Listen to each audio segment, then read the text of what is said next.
예배 끝나고 궁금하고 그냥 물어봐요 그냥. 그런데 어땠는지 어떻는지 한번. 아 지난번에 했던 거요? 아니 그러니까 2주 좀 지나서 아, 말씀도 듣고 이제 지나서 듣는 거. 주일날도 듣고 어쨌든 뭐 듣고 다는 기억이 잘 안 날 텐데. 뭘 나누는지는 자체의 기억은 다 날아가 버렸고요. 들을 때는 기억나는데 들을 땐 기억나는데 지금 기억은 안 나고. 되게 살면서 지금 2주 됐나요? 한 2주 됐나? 2주 두 번 어쨌든. 2번 됐죠? 됐나? 근데 뭔가 이제 궁금해지기 시작했어. 궁금해지기요. 네. 왜냐면은 이게 이단인지 아닌지도 이제 혼자 막 생각도 해보고 그랬거든요. 그리고 그런 것도 보고 어제는 책을 봤어요. 이 소니한테도 얘기했지만 진지 덕후라는 사람 알아요? 목사님? 덕후? 예. 무슨 덕후? 진지 덕후? 진지 덕후. 몰라요. 저도 모르는 사람인데 그냥 어제 근무하다가 누가 그 책을 교회 책이에요. 이게 거기 있길래 신앙서적. 신앙서적이 있길래 그냥 궁금하다 뭔가 해서 그냥 살짝 봤어요. 봤는데 내용이 그렇더라고요. 딱 주제는 그거예요. 지금 믿고 있는 모든 교인들은 거의 한 뭐 8, 90%는 다 지옥 가는 교인들이다. 그 책에서요? 네, 제 주장하는 게 그거예요. 그래서 그 사람이 하는 얘기가 다 지금 제대로 된 신앙을 하지 못하고 있고 그런 내용들인데 목사님이 했던 얘기들 있잖아요. 우리가 뭐 구원인가 믿음인가? 그거는 우리가 노력해서 되는 게 아니다라고 그 사람도 얘기를 하더라고요. 요즘에 나온 책이에요? 2015년판 진지 덕후. 잠실에 무슨. 잠실 무슨 뭘 읽어주는 교회? 성경책 목사예요? 목사예요. 예. 근데 내가 지금 요새 좀 배우던 그런 내용이긴 한데 다 읽지 못했어요. 근데 비슷하다. 그런 게 또 읽다 보니까 잠깐 봤는데도 이게 맞는 얘기 같기도 한 거예요. 여기서 성경 얘기를 듣고 그 책에서 보다 보니까 이게 내가 노력해서 뭘 이루어지는 것들은 아닌 것 같다는 생각도 들고 요즘에 그래서 그냥 궁금해요. 그냥 지금은 이전과 비교해서 어떤 충돌, 사상적 충돌. 예. 그런 부분은 별로 일어나는 건 아니에요? 그런 거는 이제 어떤 점이 일어나냐면은 내가 믿었던 하나님과 내가 지금까지 열심히 노력해서 섬겼던 하나님과 여기에서 만난 하나님은 다른 분인가? 아니면 동일한 분인가? 그런 거에 대한 생각도 있었고 그게 가장 컸던 것 같아요. 저한테는 뭐 다른 내가 뭐 거기 가서 열심히 해야지 나한테 뭘 주시고 이런 거는 저한테는 크게 관심이 없었어요. 그냥 내가 해서 받으면 그만인 거고 안 받으면 그것도 하나님 뜻이겠지. 저는 그냥 되게 단순하게 생각했어요. 열심히 신앙생활을 하지 않았기 때문에 그럴 수도 있고 열심히는 또 특별히 한 것도 아니고 없었으니까 그래서 되게 무난한 편이라 이게 그러니까 내 거를 버릴 만큼 어떤 그런 충격은 아니었다는 얘기죠. 네, 그런 충격은 아니었어요. 그래서 또 그런 생각도 해봤어요. 내가 지금 이 배우는 이 말씀이 정말이라면은 나도 정말 배우고 싶고 내가 이거를 잘 습득했을 경우에 우리 가족은 어떻게 될 것인가라는 생각이 불현듯 들더라고요. 그럼 나는 우리 가족을 전도를 해야 되나? 그런 생각이 들더라고요. 근데 그때도 말씀하셨듯이 전도는 내가 노력해가지고 하는 게 아닌 거죠? 맞나요? 내가 열심히 하면은 나를 보고 뭔가를 느끼는 그런 게 있는 건가요? 아니면 그러니까 말하자면 그 온땅교회가 이제 나누고 있는 이 복음적인 진술은 이게 영역이 이렇게 있다고 치면은 뭐 진리라 그러고 이제 비진리라 그러면은 여기 있냐에서 차이거든요. 제 입장은. 그러니까 혹시 내가 비진리일 수도 있어요. 거짓일 수도 있어요. 그거는 가능성은 있어요. 왜냐면 내가 모든 걸 다 아는 건 아니니까. 근데 이제 둘 중에 하나는 가짜라고 지난번 얘기했었잖아요. 그러니까 그럼 내가 어느 영역에 있냐의 싸움이죠. 1차적으로. 그러니까 여기에 있으면 일단 끝나는 거예요. 그쵸, 맞아요. 그 문제예요. 그다음에 뭐 가족이나 다른 사람들은 그 다음 문제고 그리고 이제 어떤 구원의 문제를 논할 때 다른 사람에 대한 어떤 생각은 사실 내가 복음을 말씀과 진리를 들을 때는 1차적으로 다가오는 문제는 아니죠.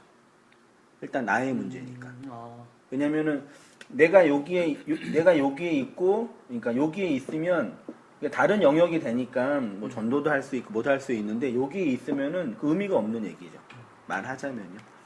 그런 싸움이란 얘기죠. 이런 부분에서 이제 어떤 사상적인 충돌이나 어떤 인식의 전환이나 뭐 이런 부분에서 뭐 이게 뭐 옛날에는 뭐 혹시 뭐 이단이나 위험한 데 아니냐 뭐 그런 생각도 했을 거고 또 기존 교회에서는 혹은 뭐 극단적인 혹은 뭐라 그러지 좀 그 개혁적인 교회라 그러나 뭐라 그러나 부정적으로 보는 뭐 그런 얘기 혹시 있나요? 아무튼 또 다른 부분이 있으니까 그러니까 다름이 어떤 진리의 영역에서의 다름인지 이 문제예요. 진리의 영역에서 다름인지 아니면은 그게 진짜 비진리나 진리의 문제의 다름인지가 중요하거든요. 저희 입장은 그러니까 다른 게 어떤 진리 안에서의 성품과 성향과 어떤 그 자그마한 스펙트럼이 다른 거면은 문제가 없는데 진리의 어떤 본질적인 부분에서의 다름이다라고 하는 거는 중요한 문제죠. 근데 온땅교회가 지금 나누고 있는 이 말씀은 말하자면 이제 어떤 큰 전선에서 이제 어떤 그 전선에서 이제 어떤 싸움을 치르고 있는 입장이 있는 거죠. 그러니까 온땅교회는 이 연약하고 부족한 한국 교회를 세워가는 그런 차원이 아니라 이 전세 자체가 반대 영역이라고 이제 얘기하는 입장이 있을 수가 있으니까 이런 부분인 거죠. 그런 부분에서 교회 형제님 만약에 이 영역에 있다면 이제 신학적으로는 이제 싸우는 거. 오늘도 목사님 오셔서 이제 얘기하다가 이제 목사님 말씀하다가 이 복음을 잘 전해야 되는데 얘기하다가 말씀이라는 것 자체가 사람들의 비위를 상하게 하는 이야기인데 뭐 그럴 이유가 있겠냐고 그런 얘기 자체가 되게 충격적인 이분들한테는 이게 말씀이 인간의 비위를 상하게 한다는 그런 용어 자체가 말하는 온땅에 그런 위치에 지금 신학적으로 있는 거거든요. 그러니까 부정적으로 볼 때는 이제 외롭고 독단적일 수도 있고 뭐 그럴 수도 있는데 긍정적으로 보면은 한국교회 전체가 어쨌든 신학적으로 문제가 있거든. 그 문제가 어떤 개선이나 개도가 필요한 문제냐 아니면 근본적으로 잘못되어 있느냐의 영역이에요. 저는 근데 후자 쪽에 가까운 거죠. 그런 부분에서. 그러니까 예를 들어서 1000명의 다녔던 교회 2000명의 성도가 있으면 그 중에 정말 하나님 성경이 말하는 그 하나님을 알고 있는 사람이 얼마큼 되냐 라는 문제. 그리고 거기에서 만약에 그 성도가 만약에 그날 밤 다 죽으면은 몇 명이 천국 가냐 문제. 그렇죠. 청년부만 예를 들어도 그런 부분에서는 교회 형제님 어떻게 판단이 돼요? 생각이 돼요? 저는 지금까지 생각은 그래요. 그냥 내가 뭐 구원에 확신이 있느냐, 믿음이 있느냐 이런 식으로 이제 질문이 많이 하잖아요. 네, 말하자면 그런 문제죠. 그러면 제 생각은 알지도 못하고 그냥 나는 있는 것 같아. 나는 구원에 확신이 있는 것 같아. 나는 믿음이 있는 것 같아. 그럼 이러면은 하나님이 당연히 그냥 데려가 주시지 않을까라는 믿음에 있었어요. 생각에 있었어요. 그런 예. 그런 부류예요, 저는. 그래서 뭐 지금의 뭐 청년부들 다 그런 비슷한 다 것 같아요. 비슷할 거잖아요. 특별히 신학적 충돌이 일어나지 않고 그런 거잖아요. 네. 그러니까 교회 형제님이 여기 형제님이 그 기본적인 교회에서 볼 때는 그게 뒤처지지 않는 성도죠, 말하자면. 평균 이상을 하는 그런 위치에 있는 거잖아요. 신앙적으로나 어떤 외형적으로 볼 때. 저는 평균 이상은 아니었어요. 이해했어요? 네. 아무튼 그 물 안에 있는 네, 거잖아요. 그렇죠. 그물 안에 있었죠. 그런 이유가 이제 온땅교회가 갖고 있는 신학적인 독특함이나 싸움의 요소죠. 말하자면요. 그런 부분에서 교회 형제님이 정확하게 이건 이렇다라고 답할 수 없는 그런 이야기를 하고 있는 그런 현장 그런 어떤 교회 흐름에 있었던 거잖아요. 말하자면. 그렇죠. 그런 거죠. 그러니까 내가 전에 동산교회에서 그 말씀 나눴을 때 100명 예배 드리는데 내가 보기에는 10명도 구원 못 받은 거거든요. 그때 그 신학으로는 회심, 그러니까 최소한 조직 신학에서 말하는 거듭남과 회개와 뭐 칭의의 측면에서 보더라도 여러분들은 제가 볼 때는 기독교는 아닌 것 같다. 일반적인 게 이게 지금 한국의 분위기거든요. 그러니까 지금 뭐 다른 보편적인 교회에서 구원이나 회심이나 이것도 다루지도 않고 있는 상황이고 하나님 말씀 어떤 복음의 어떤 본질적인 가치들을 다루고도 있지 않은 상황이니 당연히 구원의 본질은 거의 없다라고 여겨지는 거죠. 내 판단은요. 틀린 것 같지는 않아요.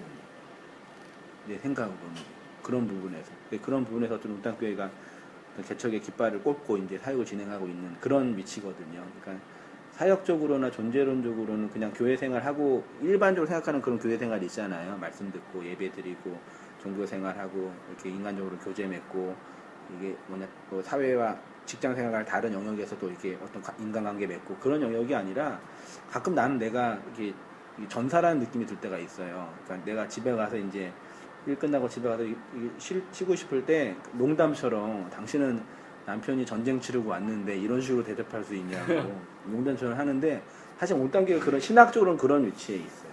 지금 우리의 위치가 그런 부분이 이제 어떤 말씀이나 사역적인 부분에서 이제 좀 독특함이 있을 수 있지만 한국교회 전반적인 생각에서는 그런 위치예요. 그러니까 뭐 좀 더 말씀을 더 오래 하는 교회, 좀 색다르게 보는 교회라고 말할 수도 있고 그렇게 판단할 수도 있는데 실제 내용을 까짓고 들여다보면은 신관 자체에 대한 어떤 어떤 목회자로서 어떤 그 열정이 있는 거죠. 그래서 말하자면 형제 가족이 있잖아요. 규형제 믿는 하나님, 엄마가 믿는 하나님, 아버지가 믿는 하나님, 혹은 형제가 믿는 하나님이 따지고 볼 때 같냐 이 얘기죠. 그런 부분에서는 같은 하나님을 함께 믿고 있냐 이 얘기죠. 어떻게 생각해요? 지금까지 우리 가족은 저의 생각과 같이 그냥 같은 신앙을 갖고 있었어요. 같은 신앙? 네, 그러니까 그냥 우리의 노력으로 맨날 이렇게 기복 그런 것도 있었고 하나님이 우리보다 이제 어쨌든 위대하고 전지전능하신 분이니까 우리를 어떻게 이끄시겠다 그런 믿음 하에 보통 그런 유의 신관을 가지고 다 하시는 거예요, 어른들도. 예 맞아요. 그렇게 중요하죠. 그러니까 그런 상황이 있는데 목사나 설교자가 말씀을 그렇게 있는 상황이 문제가 없고 그렇게 있는 상황으로도 구원받을 수 있다고 말하는 거는 그건 아주 큰 문제가 있는 거죠. 목회자 자신이 구원이 있는지 의심이 되는 거죠, 제 입장에서. 그러니까 성도들이 그걸 모르니까 모르면 배우면 되고 어린아이면 잘하면 되는데 앞에서 이끄는 설교하는 목사가 그런 성도들의 영적인 상태가 온전하지 문제가 있고 더 발전해야 된다라고 어떤 말씀이나 이런 것들을 제시하지 않고 그냥 관리하고 조직을 운영하는 측면에서 있다면 그게 바르냐 이거죠. 그런 부분에서 그걸 내가 이제 뭐 거짓 목사, 거짓 목회자 그런 식으로 얘기를 많이 논했거든요. 그런 부분에서 그러니까 그런 식의 신학적 싸움이에요. 원당교회는. 그러니까 어떤 의미에서는 별 일도 안 하고 바쁘게 분주하게 있는 일도 아닌데 신학적으로나 사상적으로 어마어마한 이 전쟁을 치르고 있는 거예요, 사실. 그런 이 원당교회의 어떤 말씀 구조 자체가. 근데 어쨌든 그런 부분에서 말씀을 사모하고 찾고 있는 분들이 많이 계시니까 그런 마음으로 그래서 부탁이 있다면 뭐 주일날 일이 그러니까 못 들으면은 꼭 끝나면은 못 들으면은 그 주의 주일 설교를 같이 듣고 혼자 듣고 익숙하게 듣고 그다음에 이제 이거는 이제 시간 될 때마다 열심히 하면서 좀 어느 정도 이렇게 말씀의 내용이 좀 이렇게 잡혀서 오면은 어느 선이 되면은 뭐 지금도 그러겠지만 선이 되면은 이렇게 좀 분별이 되겠죠. 지금은 약간 이렇게 두려움도 있고 또 의심도 있고 저분이 지금 틀렸으면 어떻게 이런 어떤 공포도 있고 그런 생각도 있고 지금 같이 산으로 가자 그러는데 여기가 아닌가 그러면 난 어떻게 하나 이런 거 있을 거 아니에요. 근데 좀 말씀 공부하다 가다 보면은 어떤 이제 내 안에 정리가 돼요. 저는 그런 것도 궁금해요. 내가 이렇게 열심히 해본 적이 없거든요. 신앙생활을 할 때도 이렇게 할 때. 근데 만약 여기서 내가 이렇게 했을 때 나 스스로 이렇게 정리가 될까? 그게 되게 궁금해요. 내가 이거에 대해서 배우는 게 나 스스로 정리가 돼서 어느 정도 이렇게 남들한테 얘기도 할 수 있고 그런 정도가 될까 되게 궁금해요. 그런 적이 없었거든요. 그렇죠. 이제 신앙 공부를 돼야죠. 되고 돼야죠. 그리고 또 하나님 그 신학적으로 보더라도 하나님께서 우리에게 주신 은혜가 있으면 그렇게 지향하게 가는 거니까 그런 영역이거든요. 그래서 어쨌든 그런 부분에서 좀 다름과 차이를 좀 구분도 하고 또 이제 그 다른 것이 무엇이고 차이가 무엇인지 구분하면서 좀 신학적으로 정리해서 기존 교회와 한국 온땅교회 차이점을 정리하면서 개인의 구원, 뭐 공동체의 구원, 온땅교회 함께 연합하는 어떤 일원으로서의 사역 뭐 그런 같이 가면 맨 처음에 이런 말을 송희자님이 혼자 놓고 했어요. 와, 대단하다.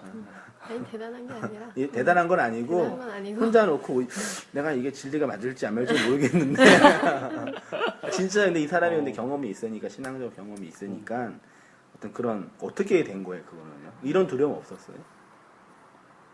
없어. 선생님 목사 이분은 나쁜 분 같지는 틀렸으면 어떡하 이런 거 없었어요? 그런 게 없었기 때문에 처음 이렇게 시작했던 게 아닐까요? 그렇죠, 그랬겠죠. 그럼 혼자 시작 그러니까 혼자라도 시작할 수 있어. 그러니까 그런 어떤 내적인 어떤 활동 경험도 했었고 신앙적인 힘도 경험도 있었고 또 말씀에 충격도 그런 경험이 있었으니까 그게 이제 어떤 말하면 틀릴 수도 있겠다라는 내적인 확신이 있었던 거죠. 내 안의 경험이 그게 있으면 돼요.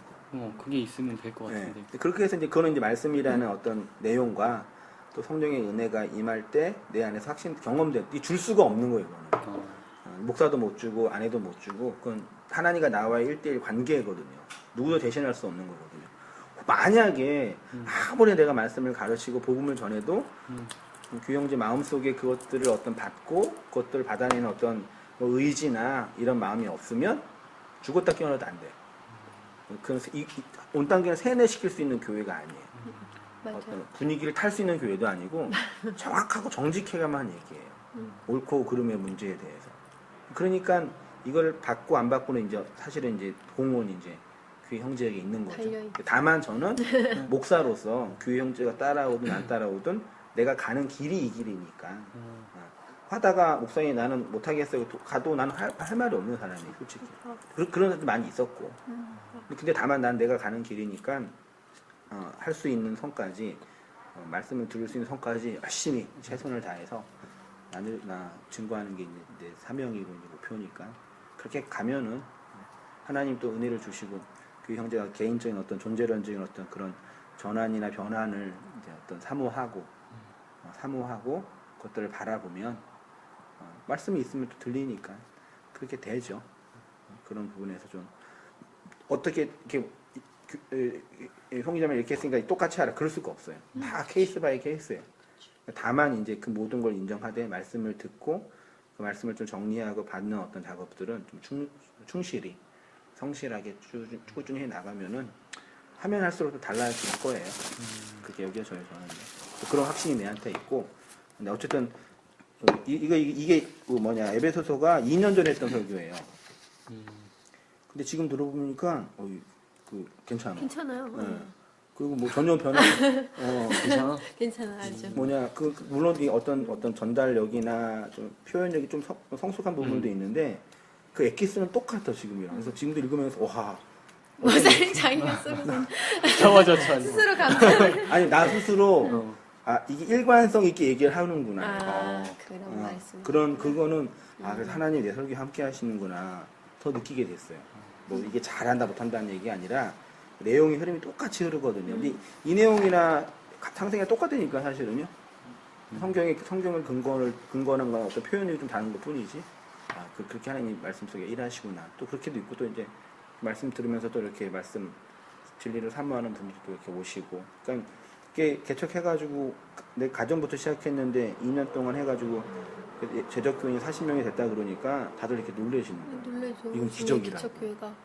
이건 진짜 기적이라. 그런 거. 나는 죽겠는데. 나는 기적이고 뭐고 상관이 없고. 나는 지금 미치겠는데, 힘들어 죽겠는데, 옆에 있는 사람은 대단하다고.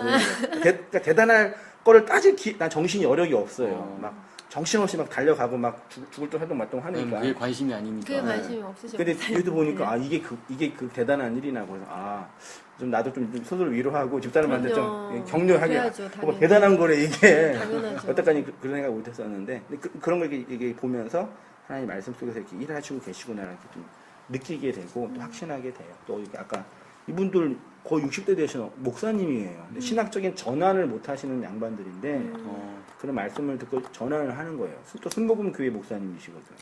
축복, 복음 막 얘기했던 분이 그런 거 못 한다 그러니까 내가 내 설교 가끔 항상 들으시거든요.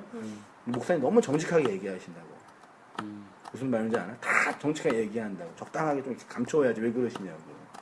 그런 게 있나 봐요, 그 목사님. 근데 말씀이 들어가니까 이렇게 나이 자신 어르신들도 전환이 일어나거든요. 근데 어쨌든 그 형제도 어쨌든 신학적인 고집은 없었잖아요. 네, 저는. 근데 고집이 없었던 그게 또 고집일 수 있거든요. 그러니까, 네, 더 무서운 고집일 수 있거든요. 무관심이. 네, 되게... 그런 거니까 네, 그런 거를 이제 함께 이렇게 하면 또 사는 거야. 뭐 직장 생활 뭐 좀 있으니까 뭐 사는 거야. 뭐 특별하게 뭐 살아가면 되는 거고 다 인간이면 다 경험하는 것들이니까 그렇게 해서 이렇게 하나님 말씀이라 우리 전 존재를 이렇게 확인해 가면서 하면 좋겠다. 네, 그런 마음 이슈입니다. 잘 다니고 따라오고 또 옆에서 잘 지지도 해주고 격려도 해주고 그렇게 격려가 하면 필요해, 순이야. 뭐라고 안 하잖아 이제. 뭐라고 안 해. 그냥 해본 말이야. 예전에 좀 했는데. 많이 이렇게 옆에서 막 눌렀어요. 아니요, 그런 거 없어요. 그런 그냥 거 없는데 없어요? 장난식으로 제가 그냥 하는 얘기고. 아 근데 난 입을 다물기로 했어. 아 그래요? 네. 근데 그게 뭐냐 또 그런 자매 입장에서는 그런 좀 절박함은 아니고 욕심이겠죠. 결론은 그것도요. 내 남편, 내 남자친구가 함께 하고 싶다 이런 거 그런 거예요. 근데 그게 이제 이게 어떤 의미에서 너무 이렇게 막 그렇죠. 프레스하는 것처럼 왜냐면 다 결혼 전에는 좀 그랬어요 제가. 맞아요. 그럴 수 오히려 결혼하면 더 나을 수 있을 거예요. 그런 부분에서 함께 가는 어째 가는 거니까 이렇게 해서 뭐 신앙적인 거 함께 이제 어째 한 배를 탄 거니까 한 사람은 밀고 한 사람은 끌어야 되니까 내가 밀어줄게. 같이 이렇게 하면서 이렇게 그냥 모르는 것도 확인도 하면서 이렇게 배워가면 좋겠고 뭐 특별한 일이 없으면 뭐 온단계 목회권 안에 있으니까 말씀 잘 배우면서 이렇게 하면 좋겠다 생각이 들어요. 네, 이렇게 하고요. 네. 주일 설교 기억나는 거 있어요? 줄 설교? 저도 기억이 잘 안 나. 주일에 좀 힘들어가지고. 힘들었죠? 또 그 옆에 구석에 앉아가지고 뭐 벌써 자리가 없더라고. 벌쓰는 것처럼. 앞에 앉을 줄 알았는데. 이 온단계 추석률이 들쑥날쑥이에요. 아, 그러니까 워낙 이 자유로운 교회라 자유로운 거 되게 좋아해요, 제가. 그게 뭐 장단점이 있는데 여기 수련회도 안 해요? 수련회 해요. 막 어디 막 2박 3일씩 가가지고. 네, 올해는 1박 2일 한번 갔다 왔고요. 수련회 잘 참석하는 편이 아니거든요. 저는. 미리 얘기하는 거야? 아, 그러는 거야?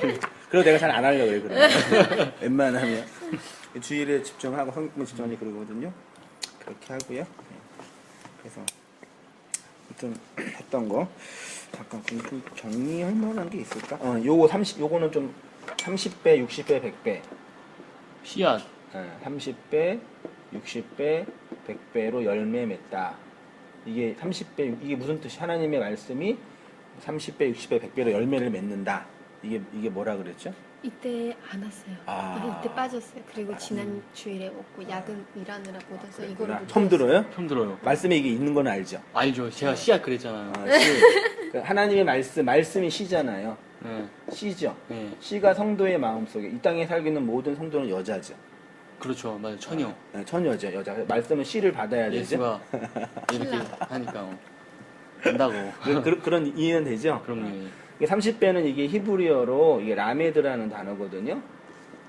근데 왜 성경 공부할 때 왜 항상 원어를 봐야 돼요?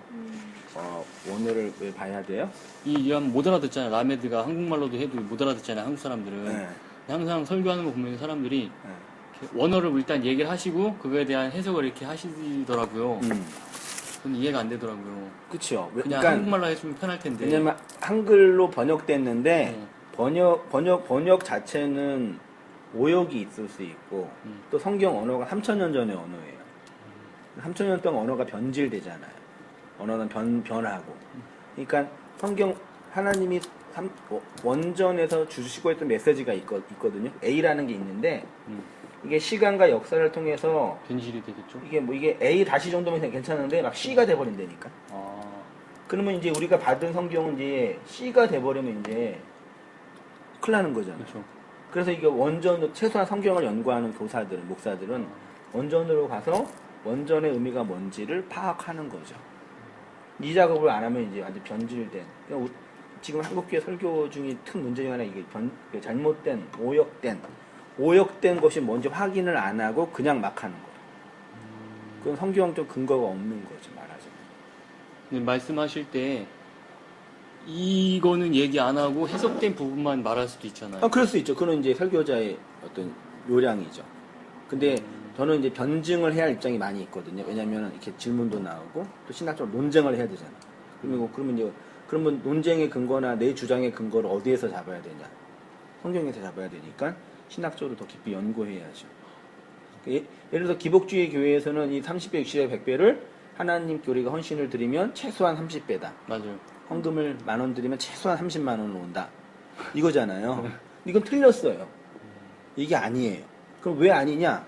여기 단어를 보니까 이건 라메드라는 단어인데 이 단어를 보니까 이건 훈련이라는 단어가 의미가 있네. 이거는 이제 사메크라는 단어, 이거는 인내라는 규정이라는 의미가 있네요. 100배는 코프라는 완성이라는 의미가 있네요. 그럼 하나님의 말씀이 우리 안에 들어오면은 훈련되어지고 우리를 인도하고 우리를 소망을 완성한다. 그렇게 해석한 거죠. 나는. 뭐가 더 정확하냐? 뭐가 더 성경의 의미를 설명하는 거냐? 라고 할 때 이거죠. 그러네요. 그래서 공부를 해야 되는 거야. 이런 목사는. 이런 목사는 공부 안 해도 되고. 그냥 축복만 해주면 되니까. 근데 이 변증하려면 계속 끊임없이 연구를 해야 돼. 그래서 원전을 꼭 보면서 연구해야 되고. 이게 이런 식의 이제 얘기. 그래서 하나님의 말씀이 시로 우리 안에 들어오면 우리를 하나님이 원하시는 모습으로 이렇게 인도한다. 붙잡는다. 그런 류의 말씀이었고요. 그 다음에 이제 성경에서 말하는 다양한 윤리 도덕의 문제. 윤리 도덕에 관한 이야기 있잖아요. 뭐 네. 살인하지 말라. 네. 가능. 간음하지 말라. 거짓 증거하지 말라. 원수를 사랑하라. 이게 10계명 중에 마지막 뒤에 있는 계명이거든요. 살인하지 말라의 의미가 뭐냐? 국어사전 의미는 뭐예요? 사람 죽이는 거죠. 성경의 의미는 예수님께서 너 사람 죽이지 마라고 명령하셨냐 얘기죠. 그러면 하나님이 인간에게 너희들은 사람을 죽이리만 명령하셨는데 하나님이 인간에게 사람을 죽이라고 명령할 때가 있단 말이죠. 가나안 정복 전쟁할 때 이스라엘 백성에게 가나안인들은 다 죽이라 그랬잖아요. 그랬어요? 여호수아 읽어봐요. 그랬어요? 그러면 이제 하나님이 살인하지 말라고 도덕적인 계명을 줬는데 그 계명을 준 하나님이 스스로 살인을 하라고 명령을 해버렸다니까요. 그러면 모순이네요. 그건 그 자체를 하나님이 그러니까 예수님 안 믿는 사람들이 비판하는 거예요. 그러니까 그러면 이제 반대로 얘기하면 그럼 하나님이 살인하지 말라고 했더니 살인의 의미가 뭐냐 이 얘기지. 정말 사람 죽이지 말라는 의미냐? 그건 아니죠. 네. 그건 아닐 거다. 그럼 뭐냐? 단어를 이건 희생제사 드리는 거예요. 희생제사. 제물을 드리는 거. 제물을 드리면 피가 나잖아요. 네. 그 제물을 드리는 이유가 뭐예요? 나를 깨끗. 하나님 앞에 의로운 자로 만들기 위함이잖아요. 그거 하지 말라는 얘기죠. 왜요? 이 희생제사는 결국 누구예요? 예수님이지. 희생제사를 통해서 예수를 알아라. 말하자면. 그런 의미가 내포되어 있는 거죠. 이 살인의 의미 속에는. 근데 이거를 단어적으로든 신학적으로 연구를 하지 않으면 모르는 거죠. 그러니까 성경을 펴놓고 국어사전 펴고 같이 읽으면 큰일 나는 거예요. 성경과 국어사전 전혀 상관이 없는 거죠. 그렇죠? 말하자면 간음도 오늘날 간음은 이 범위가 어디야 도대체? 혼전, 순결 그 간음이에요? 아니야. 혼전의 관계를 맺으면 그 간음이에요? 교회에서는 고등학생들한테 손절, 순결 서약서를 쓰잖아. 네. 그래서 네. 그런 건 안 해봤어요. 해요. 오늘 애들이 오늘 성절 그러니까 그리고 반지까지 줘요. 옛날에 사탕도 나왔어, 사탕. 순결 캔디 이런 거. 네. 순결 캔디. 네. 그렇게 하잖아요. 그러면 그렇게 안 하면 그게 간음하지 않은 거냐? 이런 거. 그럼 그게 간음이에요? 그렇게 하잖아요. 그러니까 이 간음도 뭐예요? 결혼 관계에서 남편 말고 다른 남자랑 있는 거잖아요. 우리의 진짜 남편은 누구예요? 예수죠. 그 예수를 율법으로 알면은 그게 간음하는 거예요. 예수님이 우리의 진정한 남편으로 알아라. 그 간음하지 말라 말하자면. 그 거짓 증거는 거짓말하지 말라잖아요. 그 거짓말이 뭐예요? 일상적인 거짓말. 사람들이 거짓말이 도대체 뭐지?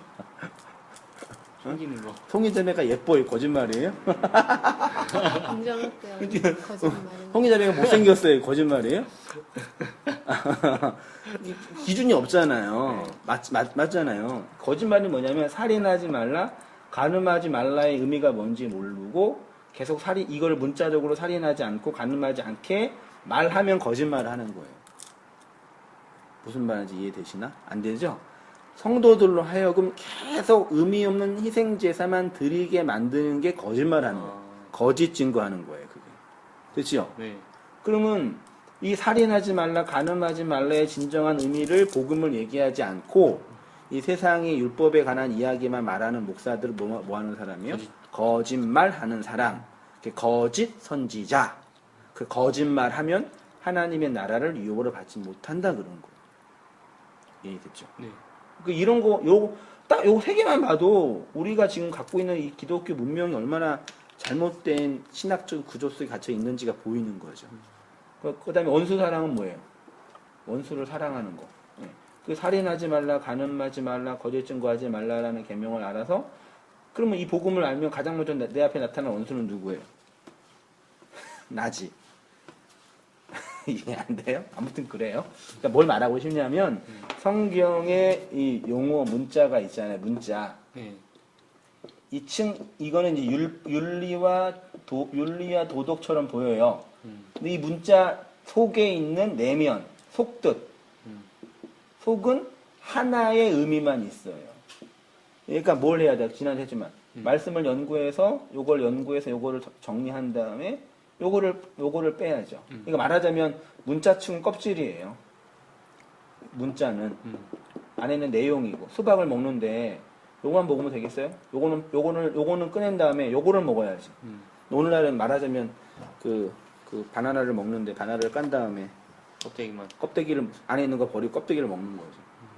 말하자면 문자층을 의미를 파악 못하니까요. 그런 식으로 하는 게 율법주의. 율법주의는 하나님의 말씀을 도덕과 윤리로 보는 거예요. 거의 한국교회 99% 착하게 사세요. 성공적으로 하세요. 예수님 믿는 사람은 인격이 밝아야 돼요. 싸우면 안 돼요. 양보해야 돼요. 그럼 말도 안 되는. 그게 무슨 복음과 무슨 상관이 있어. 사람이 도덕을 지키는 거는 누구 때문에 지켜요? 여기 항상 보잖아요. 범죄자들 보잖아요. 보잖아요. 그렇죠. 나 때문에 지키는 거예요. 다른 사람을 사랑해서 법을 지키는 게 아니라니까.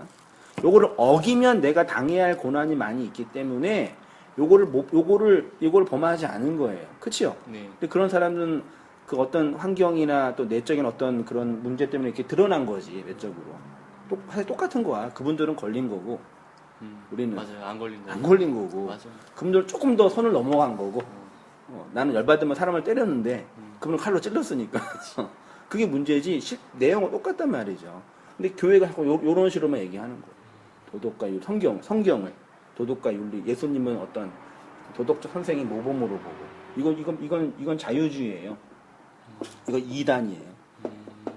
오늘날 교회에서 성품학교, 아이들 성품학교하고 그 다음에 뭐 가정, 이런 식의 어떤 식으로 행복한 가정, 좋은 가정, 뭐 이렇게 아이들 성품을 이렇게 착하게 만드는 거, 다 이런 유예요. 내가 볼 때 완전 이게 이단이라니까요. 착하게 살라는 얘기가 아니라. 근데 이걸 몰라요, 사람들이. 그 다음 두 번째가 이제 신비주의죠. 신비주의는 이제 종교적인 경험을 하는, 그때 한번 얘기했잖아요. 어떤 그 쓰러지게 그러는 거. 그걸 강화시키는 거예요. 의도적으로. 할렐루야 100번 하면 방언 터지고, 기도 한 2-3시간 하면 신비주의인 걸 보고. 그런 식으로 종교적 경험을 얘기하는 거죠. 그 다음에 이제 교권주의. 정치적 어떤 힘이죠. 그러니까 이게 지금 한국교회 안에 있는 기복주의. 기복주의. 복 받는 거. 이 복이라는 개념을 이 저주로 해석하지 못하는 거죠. 말하자면 하나님은 나에게 복 주시는 분. 이런 틀 안에서 성경을 해석하고, 그리고 이런 해석에서 이제 인간의 윤리가 나오는 거죠. 그러니까 거의 99% 이렇게 내가 얘기하니까 어떤 사람들은 선생님 목소리 너무 이렇게 비판적이다. 너무 비판만 한다. 그러고 근데 근데 사실 틀린 얘기는 아니잖아. 맞잖아. 틀린 얘기는 아니고 누군가 얘기해야 되는데 어떤 환경에 또 얘기 못 하고 있는 거잖아. 그런 거예요, 말하자면. 그런 위치에 온땅교회 한승희 목사가 이제 개척의 깃발을 꽂고 나 한번 해보겠다고 이제 미치면서 나온 거죠, 이렇게. 그런 상황에 이제 통일점에 걸려가지고 이제 당한 거죠. 근데 이제 나만 안 됐는데 또 남편까지 이제 데리고 와가지고. 그런 거예요. 그래서 잘 이렇게 공부 열심히 하면서 선생님 목사가 옳았는지, 그러니까 틀렸는지 확인을 해요. 이분이 틀렸으면 어떻게 하는 게 아니고 가는 길 어딘지 확인을 왜 목사를 쳐다봐? 내 신앙생활 내가 하는 거지. 목사는 말씀을 전하는 선생인 거지. 내가 내 속도가 잘하면 돼. 그 얘기예요. 도덕성, 윤리성. 그 다음에 뭐 나머지는 뭐 이렇게 해서 뭐. 요거를 좀 설명하면 좋겠네요. 그 마태복음 5장 26절에 그 한 푼이라도 남김없이, 이건 기억나죠? 더 적어봐야 될 것 같아요. 갚기 전에는 지옥에서, 옥에서 나오지 못한다. 기억나요? 아, 예. 그쵸? 기억나요. 그러니까 예수님은 우리가 살고 있는 세상을 옥이라고, 교도소. 근데 이거는 감옥이에요. 그럼 어디냐? 우리가 살고 있는 율법이라는 세상이 감옥이에요. 율법의 감옥. 이게 인과율, 원인과 결과의 감옥이에요.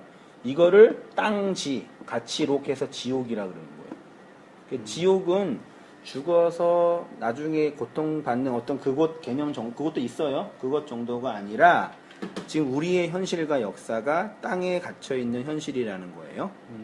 거기에서 어떻게 나오냐? 한 푼을 갚아야 돼요. 이게 에스카토스 고드란테스라 그러고 이게 한 푼을 원어로 보면은 에스카토스 코드란테스라 그래요.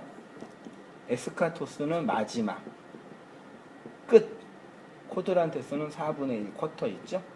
그런 4개 중에 마지막 하나로 남김없이 갚아야지만 율법에서 나온다는 얘기죠. 이건 이해됐죠? 네.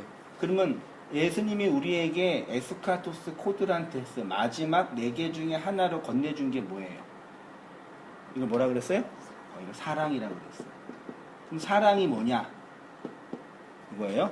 요거만 잘 들으면 좀 잘 듣고 잘 생각해봐요. 진짜 잘 정리하면은 어느 개념인지 분명히 파악할 수 있어요.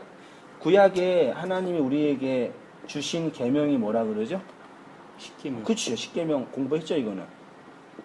이건 알죠? 네. 1계명부터 5계명까지 뭐라고 이거를? 대신계명. 오, 이거 몰라. 몰라도 지금 들었는데 그냥 1계명부터 5계명. 그 다음에 6계명부터 10계명까지가 뭐라 그래요? 대인계명. 이 6계명이 뭐냐면은 살인하지 말라. 그 다음에 7계명 간음하지 말라. 그 다음에 거짓 증거하지 말라. 그 다음에 도둑질하지 말라. 그리고 이제 탐내지 말라. 요게 5개예요. 이 5개를 예수님이 4개로 설명해 준 거예요. 그게 살인, 간음, 거짓 증거, 원수 사랑. 그러면 살인하지 말라, 간음하지 말라, 거짓 증거하지 말라, 원수를 사랑하라. 하나, 둘, 셋, 넷. 4개 중에 하나. 됐어요? 10개의 계명을, 이 계명의 의미를 사랑이라는 것으로 알면 그러면 율법이라는 세상에서 나오게 된다는 얘기죠. 이해됐나? 안 돼요? 사랑이라는 걸 알면은. 네. 모르면은 못 나오고. 모르면 못 나와요. 사랑이 뭔지 모르면 못 나와요. 그래요? 그게 이제 마지막 한 품이라고 예수님께서 마태복음 5장 26절에 한 푼이라고 설명해 주. 그래서 율법의 완성은 뭐라 그래요? 율법의 완성은 사랑이라. 사랑은 허다한 죄도 덮는다. 사랑이 없으면 아무것도 아니다. 그 기독교는 사랑의 종교라 그러잖아요. 근데 그 사랑이 남들한테 배려하고 뭘 주는 어떤 그런 것이 아니라 이 십계명 율법이라는 그 내용의 진의가 뭔지를 알면 사랑을 알았다 그러는 거예요. 그럼 알 때 내가 죽는다라는 개념이 나오거든요. 여기까지는 놓지 못하고. 그러니까 에스카토스 코드란테스가 살인하지 말라, 간음하지 말라, 거짓 증거하지 말라. 살인, 간음, 거짓 증거가 뭔지 알면 그걸 사랑이라 그러는 거예요. 이해돼요? 사랑이 뭐냐? 살인하지 말라가 뭐예요? 희생자. 정식부터 희생제사 드리지 말라. 간음하지 말라는 뭐예요? 예수님. 예수님을 은혜의 남편으로 모시는 거죠. 요게 살인과 간음을 뭔지 알면은 거짓말하지 않는 자가 되죠. 네. 내가 진리를 말하잖아요. 율법이 뭔지 알았으니까. 그렇죠. 그러면 그 사람은 사랑하는 자가 되는 거예요. 그럼 지금 저 알았으면 사랑하는 자가 되겠네요. 그렇죠. 내가 그래서 사랑하니까 사랑을 얘기해 주는 거잖아요. 교회 형제한테. 이게 사랑하는 거예요. 살인과 간음과 거짓 증거가 뭔지 알아서 율법이라는 자기 스스로 자기 의의를 챙기려고 희생자 열심히 드리는 사람들에게 그거 아니에요. 그걸로 우리가 하나님 인정받을 수 없어요. 당장 때려치세요. 선지자가 그렇게 했거든요. 때려치세요. 그리고 그렇게 해서 그걸 얘기해주면 내가 사랑하는 사람이 되는 거예요. 이해됐죠? 뭐가 사랑인지 알 것 같아요. 그렇죠. 그게 사랑이에요. 그냥 이렇게 뭐 이렇게 배려해주고 하는 거는 그거는 그냥 인간적인 어떤 관계에서 나의 유익을 위해서 적당히 해주는 거고 그렇게 해야지 또 인간이 움직여지니까 이게 뭐 차이 알겠죠? 예. 그래서 이 진리로 알아서 그 사랑을 말하는 자가 그러면 이제 그 사람에게 뭐가 있어요? 자기 죽음이 있어야 되는 거예요. 왜요? 인간은 본능적으로 희생제사로 간음으로 나를 정당화하거든. 자기 유격적인 사랑으로. 근데 사랑하려면 그게 없어야 돼. 내가 죽어야 돼. 그래서 우리 환혜자매는 한세희 목사 설교는 그분의 죽음을 통해서 하시는 거라고. 왜요?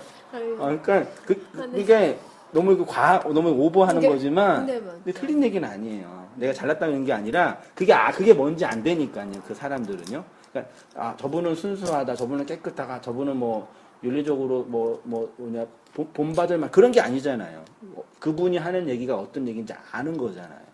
그래서 내가 스스로 희생제사로 나를 정당화하지 않고 간음하지 않기 때문에 거짓말하지 않는 자로 이렇게 말하니까 내가 사랑하는 사람이 되는 거예요. 내가 어떤 착한 행동을 하고 어떤 윤리적으로 어떤 모범을 보이고 항상 웃고 그건 의미가 없다니까요. 그건 그냥 고객한테 잘 해주는 거지 그냥 고객이니까 말하자면 그 목사는 그런 사람 한 사람이 아니에요. 이걸 알아서 이 사랑을 전해주는 거죠. 그거를 받았잖아요. 그걸 받으면 나도 이렇게 돼요. 그러면 살인하지 않는 자로 희생 제사로 나를 더 이상 정당화하지 않는 자로 나를 폭로하는 거예요. 내가 여태까지 나를 지켰던 그 율법적인 내가 없어지는 거죠. 거기에서 자기 죽음이 있는 거예요. 죽음, 자기 깨어짐. 이런 메커니즘이 있는 거죠. 교회 형제도 이렇게 어쨌든 이렇게 착하고 반듯하게 교회 생활을 했는데 그 안에서 자기 나름대로의 유격적인 자기 욕망으로 나를 정당화하려는 삶의 방식이 있지요. 그렇죠. 그게 있죠요.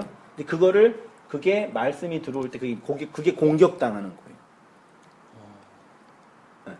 그래서 진리는 진리를 전하는 자는 그 사람의 율법적인 구조를 계속 공격하는 거죠. 그래서 거부감이 생기고 불편하죠. 말씀이라는 게. 원래는 그러는 거예요. 원래 교회 구조는. 설교자는 그렇게 말씀을 전하는 자가 돼야 되는데 원래는 반대가 됐죠. 위로를 주고 소망을 주고 꿈을 주고. 그게 무슨 위로가 돼 무슨 꿈이 돼 무슨 소망이 돼. 율법의 세상에 갇혀 있는데. 돼지우리에서 돼지우리 지엽 열매 먹고 있는 그 집 나간 아들 뭔지 알아요? 탕자의 탕자. 돼지우리에서 돼지우리 지엽 열매 돼지 열매를 먹으면서 돼지처럼 살고 있잖아요. 그게 우리의 모습이에요. 근데 그렇게 살고 있는 사람한테 거기에서 나와라 얘기해 주는 게 사랑을 전하는 거죠. 근데 우리는 거기에서 열심히 살아서 돼지우리에서 좋은 집 짓고 지역 열매 많이 먹어서 부자 되라고. 그게 무슨 의미가 있는 거예요? 그게 오늘날 교회나 종교가 그런 얘기를 하고 있는 거예요. 그러니까 복음은 이 율법이라는 우리의 세상 자체가 가짜다, 허상이다를 알게 하는 거예요. 그러니까 결혼했잖아요. 결혼하면서 이 사람과 평생 열심히 살아봤자 50년 많이 살면 50년 그치요? 50년만 열심히 잘 살면 돼요. 별거 아니거든. 근데 결혼해서 너무 사랑하는데 살면 할수록 이제 이 사람이 나의 진짜 남편이 아니라는 걸 알게 되는 거예요. 나의 진짜 남편은 예수님이구나. 이 가짜를 통해서 진짜를 아는 거죠.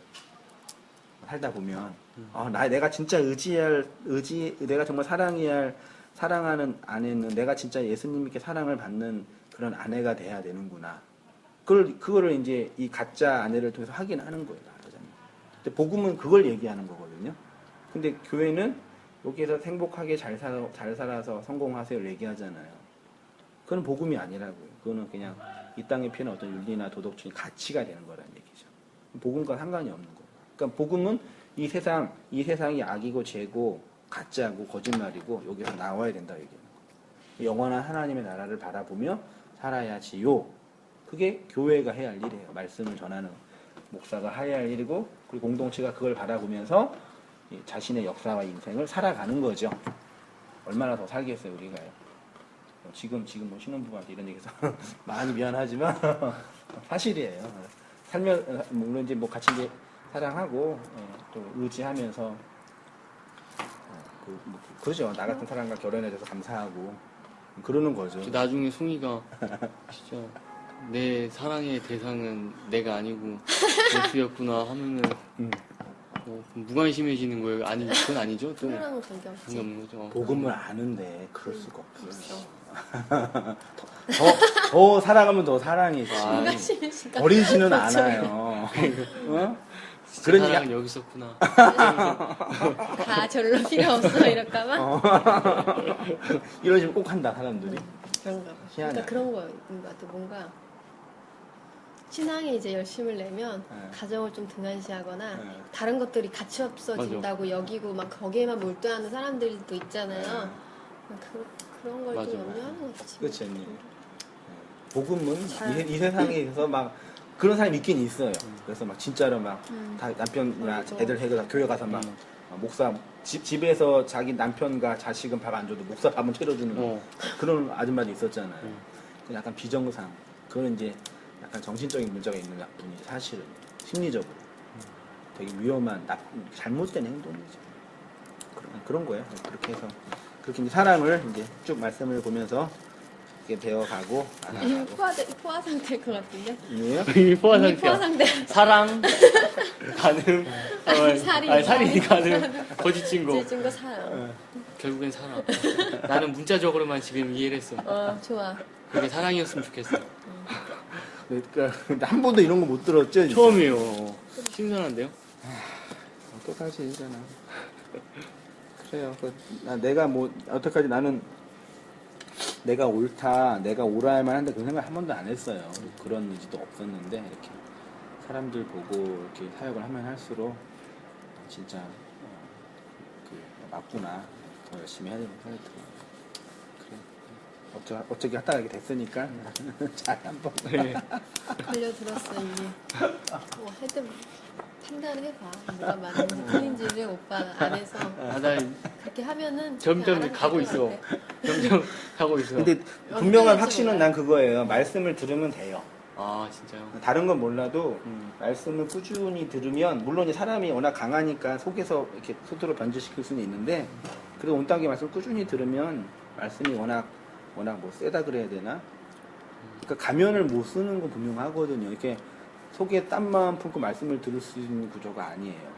몇 개월은 들을 수 있어요. 근데 계속은 못 들어요. 서로 힘들고 제가 알아요. 말씀을 듣는지 안 듣는지 확인이 되니까 꾸준히 들으면서 하긴 다 해요. 다 깨뚫고 있어. 내 마음은 언제나 다른 사람들도 꿰뚫고 있어요. 가면 쓸 수 없어.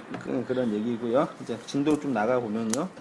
에베소 2강이 하나님의 뜻으로 그리스도 예수 된 사도 바울이라는 제목이고 1장 1절부터 2절 한 목소리로 읽어보겠습니다. 시작.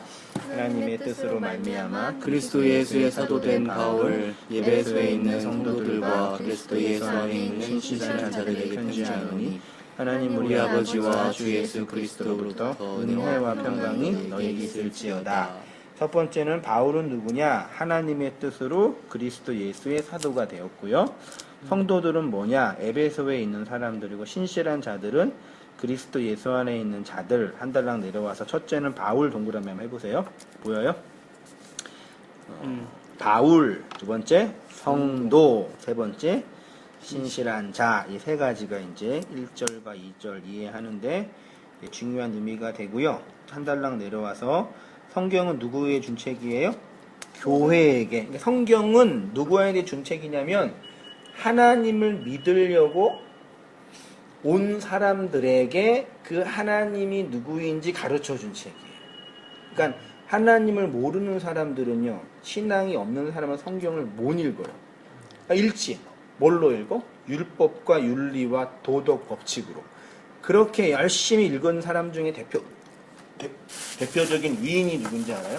성경을 문자적으로, 윤리적으로, 겉으로만 열심히 읽는 사람이 대표적으로 위인 중에 우리가 알고 있습니다. 누굴까? 몰래. 누굴래? 간디. 아, 인도의 성자. 둘째, 슈바이츠. 이 사람 다 열심히 다 성경을 읽었어요? 슈바이츠는 신학 박사예요. 어. 박사학위가 5개인가 있어요, 이 사람. 간디는 아침에 불교 신자 아니야? 네? 간디는 불교 사람 아니에요? 힌두교죠. 아침에 눈 뜨면 항상 마태복음 5장, 6장, 7장 산상수훈 열심히 읽었어요. 예수님처럼 살고 싶은 사람이었어요. 이 사람 특징이 뭐냐면요, 성경을 문자 그대로 지킨 사람이다. 이 사람들이 근데 한국교회가 그러고 있다니까.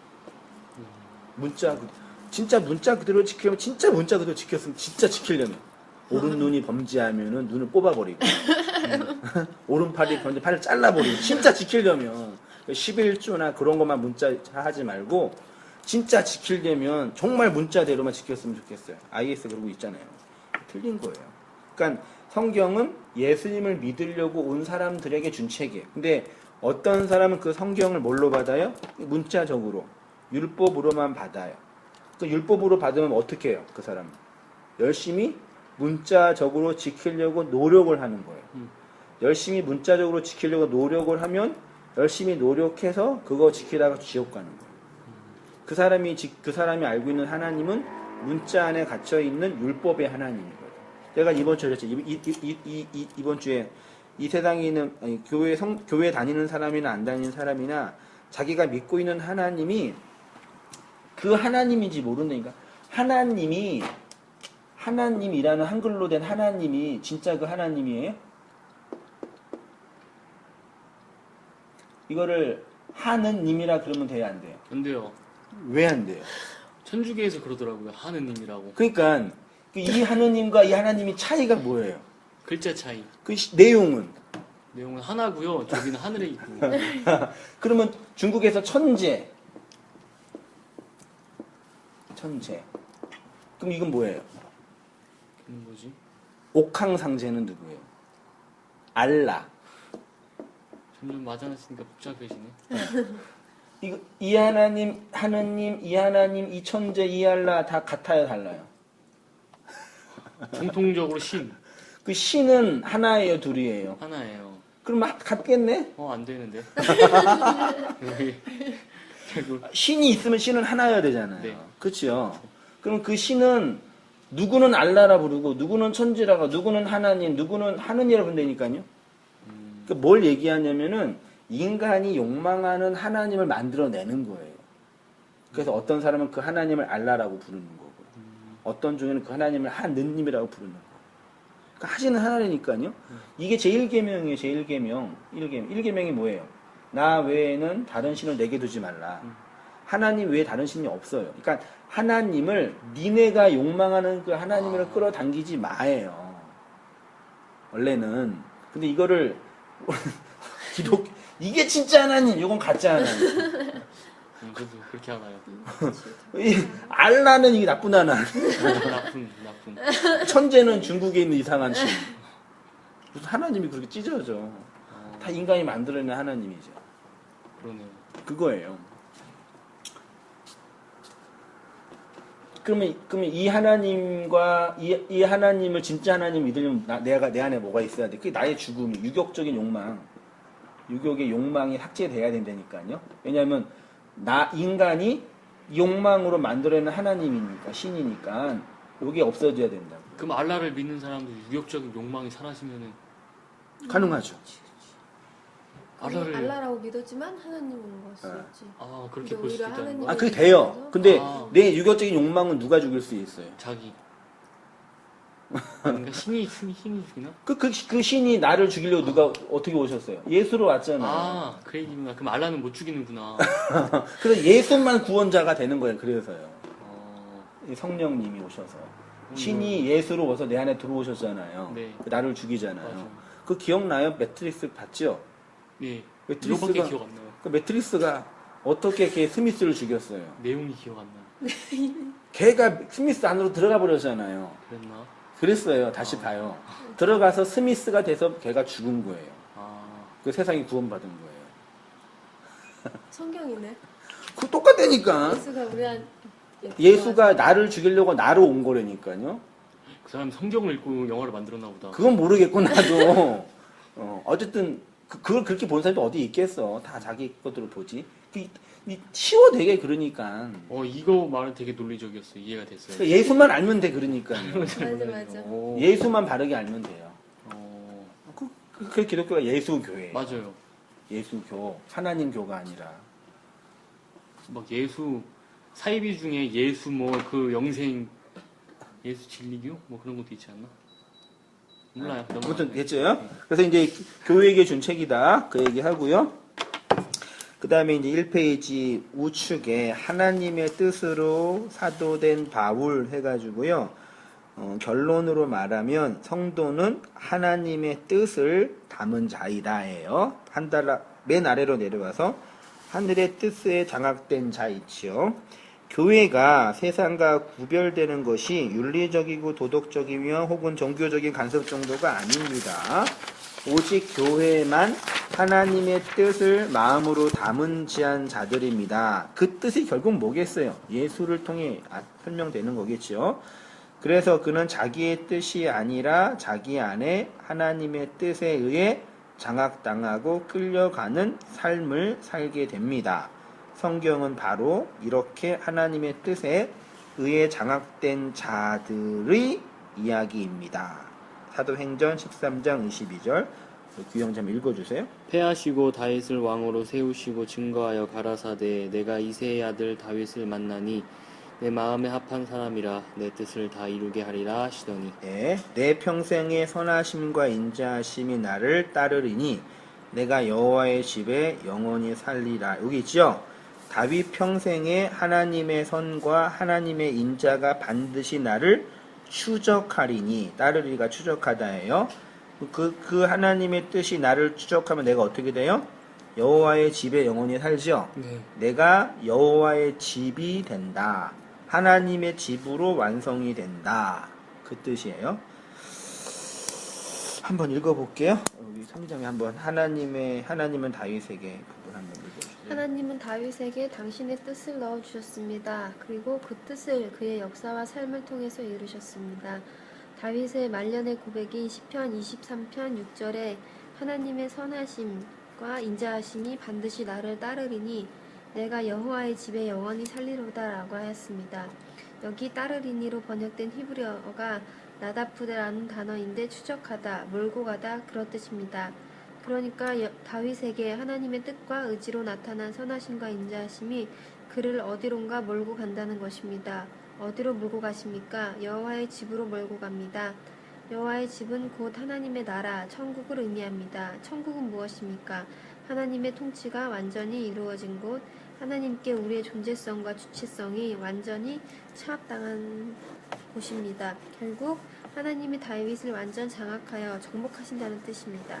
이것이 바로 역사 속에서 하나님의 뜻, 하늘의 씨를 담지한 성도의 지향점입니다. 거기 결국 부분을 줄쳐보세요. 하나님이 다윗을 완전히 장악하여 사랑하면 그 사람에게 장악당하잖아요. 네. 그거예요. 장악하여 정복하는 거죠. 이것이 바로 역사 속에서 하나님의 뜻, 하늘의 씨를 담지한 성도의 지향. 똑같잖아요, 설교가. 2년 전이랑 지금이랑 내용만 좀 세련해지고 창세기 본문이지. 그래서 하나님이 당신의 뜻을 귀의 형제 속에 집어넣어서 귀의 형제를 장악해 가는 거예요. 지금 해주시고 있는 거예요 저한테 하나님이? 네, 말로 말로? 이렇게 교사의 말을 통해서 성령이 나는 말을 전하는 이 전달자만 되는 거죠. 말로. 그래서 그 뜻을 담아서 그 뜻이 계속 내 지성과 마음속에 나의 자각이 일어나면 그 말에 장악당. 그래서 말이 되게 중요해요. 사람을 움직이는 건 말이에요. 말을 잘해야 돼요. 얘기했잖아요. 이 물한테도 이 착한 물, 깨끗한 물, 그러면 물이 깨끗해지고 결정체가 나쁜 물 저주하면 물이 막 삐뚤삐뚤 했잖아요. 우리가 물이거든 사실은. 그래서 이런 거에도 적용도 해도 부부가 좋은 말 해고 착한 말 하고 좋은 말 하고. 마음에 안 들어도 사랑한다고 그런 거예요. 하늘의 씨를 담지한 교회. 예수 그리스도의 신부인 교회는 하나님의 뜻 하늘의 씨를 담지한 자가 됩니다. 여인이 생명을 잉태하면 그 생명에게 조종을 당하고 그 생명에 자신의 생명을 빼앗기게 되는 것처럼 하늘의 뜻 하나님의 뜻 하늘의 씨를 담지한 성도인 교회는 이 역사 속에서 이제 자신의 뜻과 의지를 따라 살지 못하고 하나님의 뜻에 끌려가는 자, 한번 들춰보세요. 하나님의 뜻에 끌려가는 자. 성도가 바로 그렇게 역사를 살게 되고 결국 하나님의 뜻이 완전히 이루어지게 되는 것이고, 언제? 죽을 때. 하나님께 모든 걸 다 빼앗기게 되는 거죠. 내가 가지고 있는 모든 것이, 아까 얘기했잖아요. 이 땅에 갖고 있는 모든, 이 땅에 살 동안만 하나님이 잠시적으로 주신 거예요. 근데 우리는 여기에 갖고 있는 모든 게 영원할 거라고 생각하잖아요. 그러니까 심지어 부부 관계도 자식 관계도 이 땅에서만 유효한 관계예요. 그렇다고 진짜 진리를 알았으면 그러면 그런 걸 되게 무시하냐? 그렇지 않아요. 소중하게 여겨서 잘 이렇게 관계를 맺고 잘 사용하는 거예요. 근데 결국은 이 땅에서 내가 하나님 나에게 주신 모든 거 다 말하자면 거두어 가는 거죠. 하나하나 거두어 가서 내가 죽을 때 실오라기도 남기지 못하고 벗은 몸으로 왔다가 다시 벗은 몸으로 가는 거죠. 그 진리를 설명해 주셨잖아요. 하나님. 그걸 알고 우리가 이 역사를 살아가는 거예요. 그러면 이 역사 속에서 탐욕이나 탐심이나 나의 욕망을 부추기며 살아가는 삶에 있어서 어느 정도 정리가 되는 거죠. 그 욕망에 부추겨 살지 못하는 게 되는 거죠. 뭐가 진짜인지 아니고. 마치 우리 애들도 물놀이 하거나 샤워할 때 자기들끼리 막 그 욕조에서 막 싸워. 왜 싸우냐 보니까 거품을 누가 더 많이 가져왔네. 그래서 싸우잖아. 막 진짜 막 패고 그래. 남자애. 야, 끝! 와! 그러면 다 끝나는 거야. 누가 많이 갖고 있는 의미가 없다니까요. 이 땅에 갖고 있는 우리 모든 게 말하자면 거품이에요. 영원한 하늘의 것을 보여주기 위한 투영물에 불과하는 거예요. 요것들을 통해서 그 하늘의 것을 발견하면 그 사람을 구원받았다라고 얘기하는 거고, 그걸 잘 모르니까 말씀을 통해서 배워가는 거예요. 함께. 우리는 자꾸 우리 것만 추구하며 내 유격적인 욕망을 따라 살아가는 본성이 있으니까 일주일에 한번 모여서 말씀을 나누고, 난 그러면 안 되는구나. 날 또 돌아보고. 그렇게 가는 거예요. 어렵지 않아요. 그러니까 어떤 의미에서는. 그렇게 이제 하나님의 뜻에 이제 장악되어 가는 사람을 성경을 뭐라 그런다고요? 보이나요? 사도. 예. 그래서 교회의 사도성. 그러면 교회가 이 세상에서 뭘 보여줘야 돼요? 사도성이 뭐라고요? 하나님의 뜻에 의해서 장악되게. 그러면 그렇게 하나님의 뜻에 의하여 장악당하며 가는 교회의 실존이 뭘까요? 이 페이지 맨 아래에 로마서 5장 1절 있지? 한번 규영지 읽어주세요. 그러므로 우리가 믿음으로 의롭다 하심을 받았으니 우리 주 예수 그리스도로 말미암아 하나님과 화평을 누리자. 또한 그로 말미암아 우리가 믿음으로 서 있는 이 은혜에 들어감을 얻었으며 하나님의 영광을 바라고 즐거워하느니라. 다만 이뿐 아니라 우리가 환난 중에도 즐거워하나니 이는 환난은 인내를, 인내는 연단을, 연단은 소망을 이루는 줄 아미로다. 네. 하나님의 백성으로 부름받은, 사도로 부름받은, 사도성으로 부름받은 교회에게 하나님 주신 약속 하나가 있어요. 뭐예요? 하나님 백성에게 하나님 반드시 주시겠다고 한 약속이 있어요. 의롭다. 그 전에, 맞아요. 그 다음에 쭉쭉쭉쭉. 하나님의 영광을 바라고 즐거워하지요. 그래서 우리가 뭐예요? 환난 중에 즐거워하나니. 하나님이 그러니까 성도에게 유일하게 반드시 주시겠다고 하신 약속이 뭐예요? 환난이에요. 고난이에요. 고난. 그러니까 성도가 이 땅에서 당하는 고난은 그건 뭘까요? 유격적인 거. 그게 깨트려지는 거죠. 두 사람이 만나서 함께 살면은 서로 조종하잖아요. 다투면서. 그게 내 속에는 고난으로 감지하는. 이 사람의 뜻이 내 안에 들어오잖아. 근데 그 뜻을 내가 받아들일 때는 이게 작은 것 하나까지 날 건들거든. 내 자존심을 상하게 하고. 너 왜 그러냐 그러고.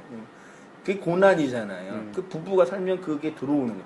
물론 사랑도 있고 감사도 있지만 그러니까 하나님이 내 안에 들어오는 거야. 그 뜻이. 나는 내 유격적인 욕망을 사는 존재인데 그게 들어서 나를 죽이는 거예요. 그걸 고난이라고 그러는 거예요. 굳이. 그걸 이제 성령님이 하셔서 성령의 인도함이라고 하는 거고. 됐죠? 넘어가서요. 그렇게 고난 속에 있는 성도를 통해서 하나님이 영광을 받으신대요. 시편 50편 14절을 보시면 감사로 하나님께 제사를 드리며 지극히 높으신 자에게 서원을 갚으며 환난 날에 나를 부르라. 내가 너를 건지리니 내가 나를 뭐예요? 영화롭게 하리라. 언제 환난을 받아요? 나한테 환난을 주신 분이 누구예요? 하나님이에요. 그 환난 속에서 하나님이 나를 당신의 뜻으로 장악해 가는 거죠. 그 이야기가 광야 40년 교회의 역사란 얘기예요. 성도의 고난이지요. 우리 규희 형제 한번 읽어주세요. 하나님은 환난 속에 있는 자를 구원함으로 영광을 받으신다고 합니다. 그러면 환난의 본질은 무엇입니까? 성도가 왜 역사 속에서 환난, 고난을 경험하게 됩니까? 전 이것이 인간 생활 속에서 경험하는 생고생과 달라야 한다고 했습니다. 신자가 역사 속에서 경험하는 환난과 고난의 원인, 우리 안에 넣어주신 성령 하나님으로부터 시작됩니다. 하나님의 뜻과 하나님의 의지를 담지한 도덕적인 피조물인 인간이 하나님의 뜻과 하나님의 자아에 공격받는 과정이 바로 환난이고 고난입니다. 하나님의 통치가 우리의 역사 속에서 경험되어질 때 우리는 그것은 무엇으로 감지합니까? 환난으로 고난으로 감지합니다. 그것이 광야교의 역사입니다. 내 하나님 여호와께서 이 40년 동안에 내게 광야의 길을 걷게 하신 것을 기억하라. 광야는 우리의 인생을 상징해요. 이는 너를 낮추시며 너를 시험하사 내 마음이 어떠한지 그 명령을 지키는지 지키지 않는지를 알려 하심이라. 너를 낮추시며 너를 줄이게 하시며 너도 알지 못하며 내 조상들도 알지 못하던 만나를 내게 먹이신 것은 사람이 떡으로만 사는 것이 아니요 여호와의 입에서 나오는 모든 말씀으로 사는 줄을 내가 알게 하려 함이라. 이게 광야 40년의 이스라엘 백성의 역사고 동일하게 우리의 인생이 광야 인생이라는 얘기죠. 우리가 어디에서 구원받았어요? 장소적으로 이스라엘 백성이 어디에서 애굽에서. 그리고 어디로 가요? 가나안으로.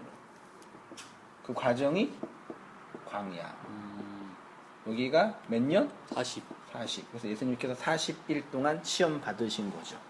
우리 인생이 40으로 설명되죠. 그래서 여기에서 이제 애굽에 내가 죽고 가나안에 내가 살아나서 가는 거죠. 이게 40년. 여기에서 그 하나님의 말씀에 의해서 이끌려가는 게 성도의 인생이죠. 그렇죠? 이거예요. 다른 거 없어요.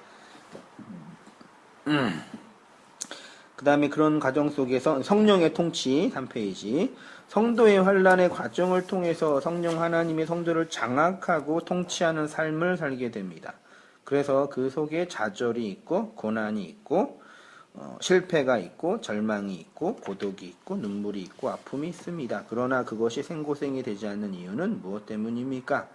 우리 안에 주신 성령이 하나님의 사랑을 확인하고 확신하고 경험하게 하기 때문입니다. 이 복음을 소유한 자가 바로 성도이며 신실한 자이며 믿음의 사람입니다. 이 하나님의 뜻으로 말미암아 하나님의 통치를 받으며 살아가는 자를 세상이 누구로 감지하냐면 사도로. 사도가 뜻이 뭐예요? 보내심을 받은 자죠. 그래서 그 말씀을 받아서 세상 속에 있으면 그 사람도 이 세상에게 보내심을 받은 자가 되는 거죠. 이번 주 설교에서 언약의 기둥으로 똑바로 쓰는 것처럼. 됐죠? 그러니까 목사만 그게 아니라 각자 성도가 각자의 하나님을 각자 믿는 거예요. 그런데 그게 진리로 통합이 된다는 얘기죠. 그 하나님 나라의 식민지 송기장 읽어줄까요? 하나님 나라는 묵시 속에서 이미 완성되어 있습니다. 그곳에는 하나님의 완벽한 통치가 이루어지고 있습니다. 그런데 우리가 살고 있는 이 역사는 하나님의 나라가 인간의 역사를 침공해서 하나하나 세워지고 있는 모습입니다. 그래서 하나님의 통치를 받는 하나님의 뜻과 의지에 의해 장악된 식민지로서의 성도와 교회가 세워지고 있는 것입니다. 하나님의 통치를 받지 않는 자들이 세상의 백성이고 마귀의 세간입니다. 그들이 하나님의 통치를 받는 성도를 통해서 하나님의 뜻과 의지를 보게 되는 것입니다. 그래서 영원 전에 하나님께서 택한 하나님의 백성들이 그 식민지 안으로 들어오게 됩니다. 그것이 바로 선교이고 전도입니다. 네. 그런데 오늘 조국교회 전도는 이러한 성경의 진술과 전혀 반대로 하고 있습니다. 조국교회 안에 번영의 신학이 번성하면서 전도의 본질도 많이 왜곡되고 있는 것입니다. 우리가 성공하고 번영하여 세상 사람들을 정복하는 것이 전천년주의자들 번역의 신학을 따르고 있는 교회의 전도 방법론입니다. 오늘날 그러니까 왜 번영의 신학, 율법주의, 신비주의가 판을 치냐면 이게 이제 종말론과 관련이 있는데 기독교 역사가는 우리가 알고 있는 것처럼 창조가 있고 그 다음에 맨 끝에 뭐가 있어요? 종말이 있거든요. 종말이. 여기 예수님의 초림이 있고 예수님의 뭐가 있어요? 재림이 있죠. 예수님의 재림 이후에 뭐가 있어요? 끝이 있는 거예요. 근데 예수님 재림 전에 여기에 천년왕국이 있어요. 천년왕국. 천년왕국이 뭐냐? 뭐 다양한 상징적인 의미가 있는데 이 수천년 전천년주의자들은 뭘 얘기하냐면은 예수님이 재림하기 전에 천년왕국, 다시 말해서 그리스도의 지상왕국이 만들어진다는 역사적 낙관주의일까 비관주의일까? 낙관주의일까 비관주의일까요? 낙관주의예요. 한세희 목사는 낙관이에요, 비관이에요? 비관이에요. 이 비관은 그러니까 낙관이란 뭐냐면 이 땅에 하나님의 나라가 임한다라는 역사적 낙관이라니까요. 그러니까 내가 열심히 기도하고 내가 열심히 헌신하고 내가 열심히 노력하면은 막 찬란한 하나님의 나라가 이루어진다는 그런 환상이 있는 거예요. 근데 여기에서 이제 가능성을 만들어내 가지고 역사적 낙관에서 이제 긍정의 힘, 뭐 번영의 신학, 우리가 도덕적으로 착하면 세상이 변화되어진다라는 그런 그런 구원론이 나오는 거예요, 사실은요. 그래서 나오는 거예요. 현실과 반대되는, 우리의 소망을 담는 거죠. 현실과 다른. 이런 부분에서 이렇게 나오는 거예요. 사실은 이 천년왕국은 우리가 살고 있는 말씀을 담아서 여러 가지 스트러글이 일어난 우리의 인생 전체가 천년왕국이죠. 하나님의 나라. 이해하시면 되고요.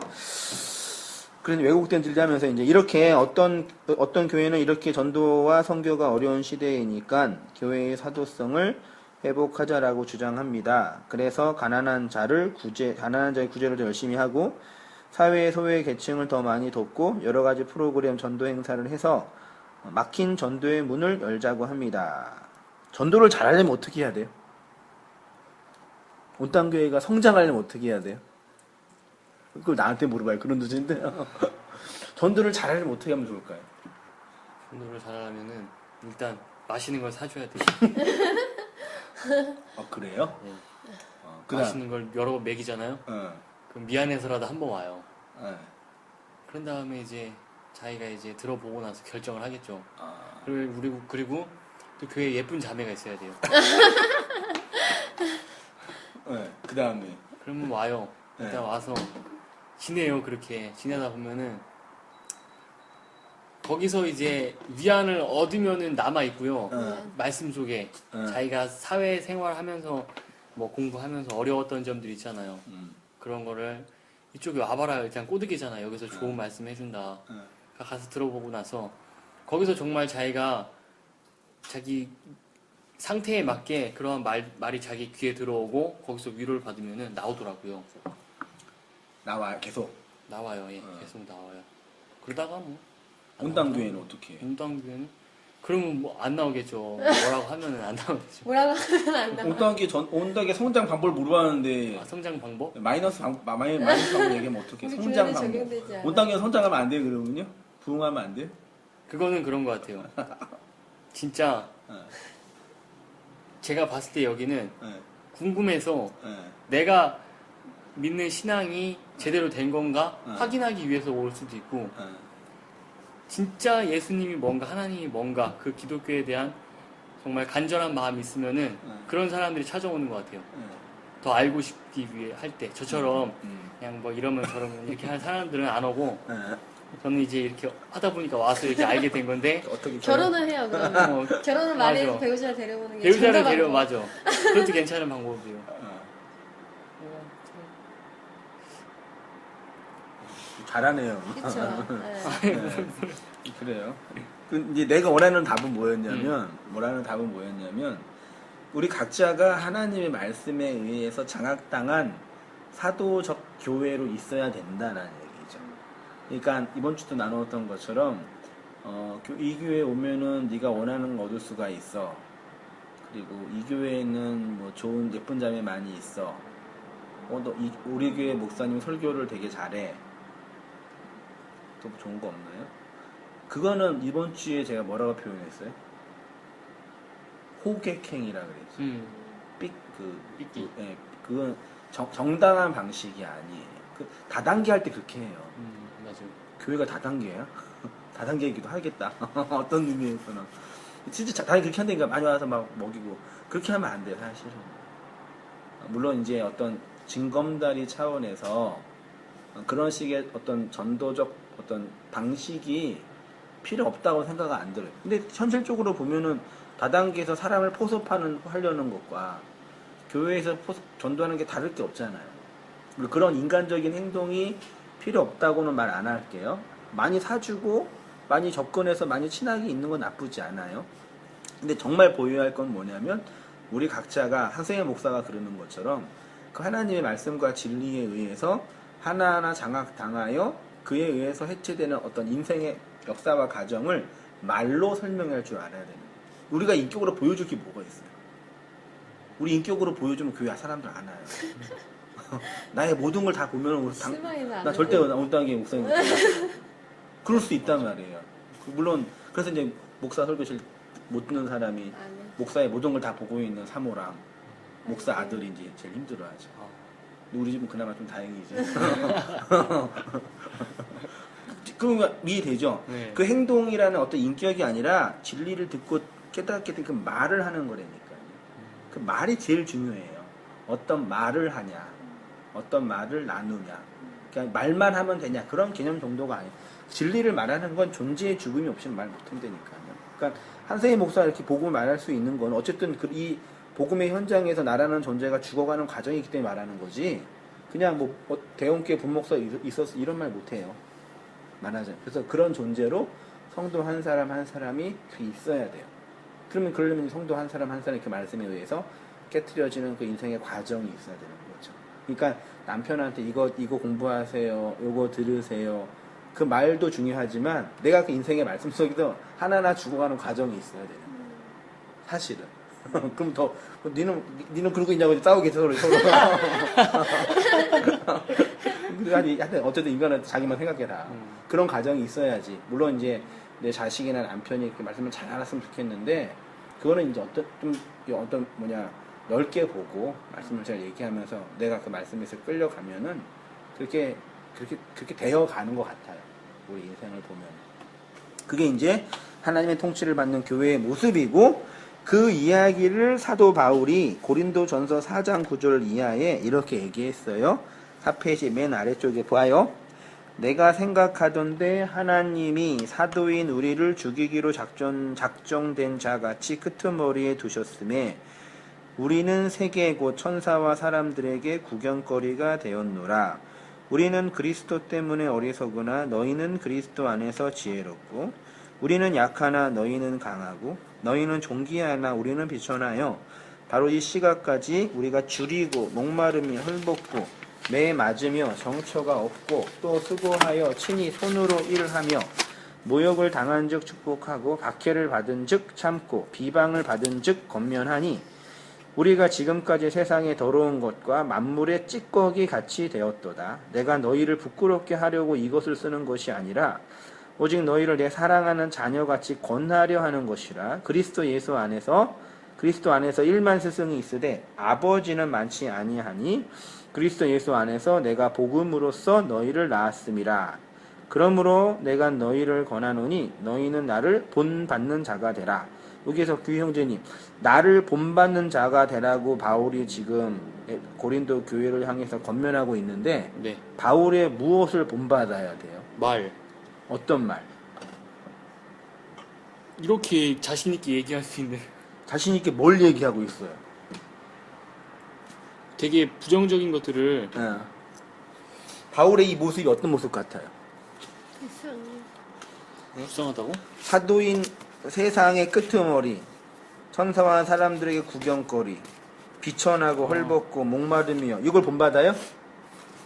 모욕을 당하고 세상의 더러운 것과 만물의 찌꺼기 된 바울을 우리가 본받아야 돼요? 이런 설교를 왜 안 하는지 모르겠어요. 어? 나는 이런 설교만 하고 왜 나만 나쁜 건데? 어? 왜 나만 이상한 사람들이 왜 있어? 다 자기네도 좋은 얘기하고 나만 나쁜 얘기 한다니까. 나 되게 나도 싫어 이런 거. 남이 이해하는데 나왜 이런 거만 보이지? 바울이 뭘 본받아요? 지금 되게 부정적인 거라고 그랬죠? 이거 한마디로 말하면 송기자매는 알고 있죠? 이거 정확하게 기억하죠?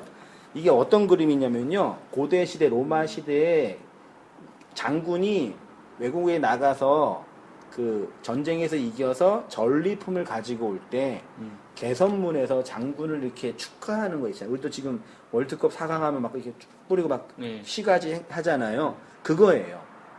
그래서 개선 행렬이에요. 그 개선 행렬을 할 때 여기 개선문이 이렇게 있겠죠. 개선문. 그리고 맨 앞에 누가 있어요? 바울. 맨 앞에 전쟁 지금 로마의 군대예요. 딴 거 하지 마. 바울은 어디 있는 거야? 아니, 그러니까 비유로. 군대에 아, 가서 비유로. 군인이 적군에 가서 적군을 다 정복하고 데리고 왔어요. 그럼 맨 앞에 누가 있어요? 아니 승리자가 있죠. 그치요. 군대 대장이 있겠죠. 그리고 이제 쫄병이 이렇게 따라가겠죠. 그다음 뒤에 뭐가 있어요? 전리품. 그렇죠. 전리품이죠. 그다음 뒤에 뭐가 있어요? 그다음 노예가 있겠죠. 그쵸. 그 노예의 끝에 누가 있어요? 바울. 바울이 있는 거예요. 거기 있구나. 이 바울이에요. 이게 세상의 끄트머리예요. 아 그게 기구나. 그러면 이런 바울을 본받으래요. 그러면 이분은 누구예요? 예수. 그러면 바울은 예수의 포로. 그럼 나를 본받으라. 느낌 왔어요? 배고프구나. 느낌 왔어요? 예 느낌이 왔어요. 성도의 실존이 뭐냐?